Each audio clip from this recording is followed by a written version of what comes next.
زيارة للفنانة جوليا بطرس إلى جامعة فينيسيا في الجنوب. في كل أعمالها الفنية حملت الجنوب وصدح صوتها في كل بيوته التي حاصرها الاحتلال وأضاءت شمعة في ليله المثقل بالحصار.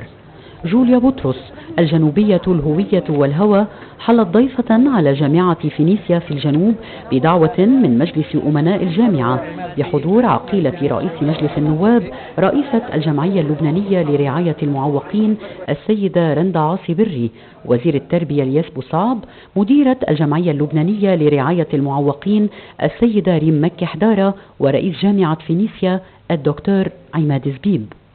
الدعوة حملت إطارين: جولة في أرجاء الجامعة للاطلاع على أقسامها كافة، وتكريم للسيدة بطرس التي قدمت 10 منح جامعية لطلاب متفوقين وذوي حالة اجتماعية. رسالة رح يكون إلى ناس بعيد حتى عنا إذا نحن قدرنا بنينا هذه الثقة، والحمد لله أول انطباع كان مشرف لنا هو تجاوبك حضرتك مع برعاية معالي الوزير، ومن خلاله بتقدمة 10 منح لطلاب متفوقين وعندهم حالة اجتماعية صعبة.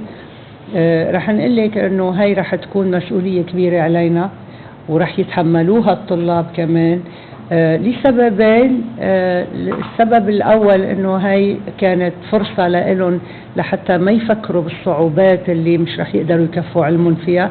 شغلة تانية والإيجابية الكبرى عندهم كمان أنه إجت من حضرتك السيدة جوليا. من هون شوفي لتحت للآخر لهونيك المباني اللي تحت لهونيك، هلا شوفي المباني الداخلي.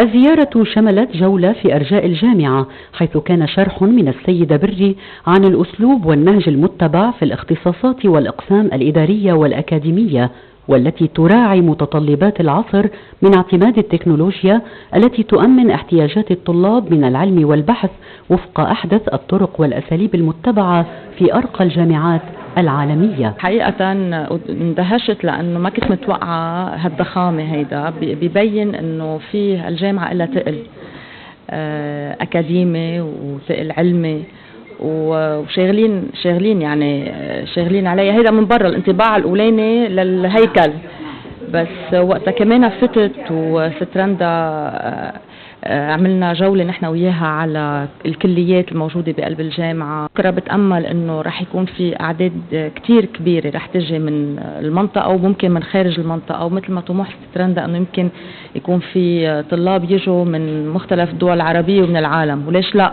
الجولة تزامنت مع افتتاح الجامعة لموسمها الدراسي الأول ولقاء مع الدفعة الأولى من الطلاب.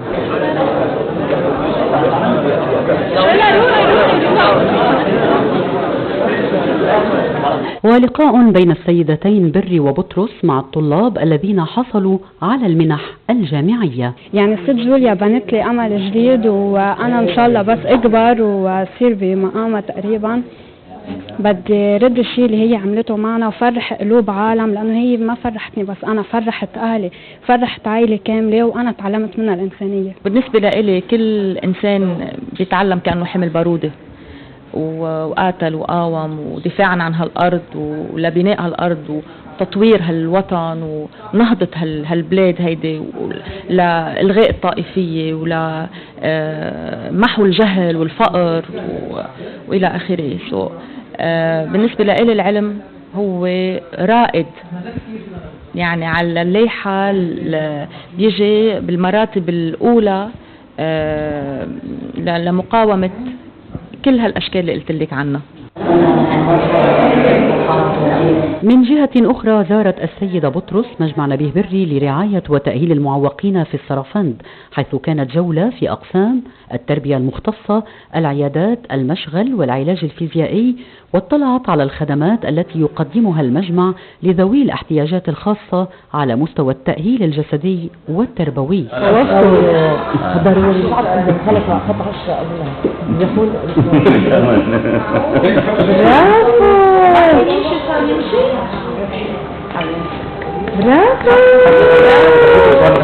السيدة بري قدمت للفنانة جوليا بطرس درعا تقديرية، كما أولمت على شرفها في دارتها في المصيلح. رندا منصور.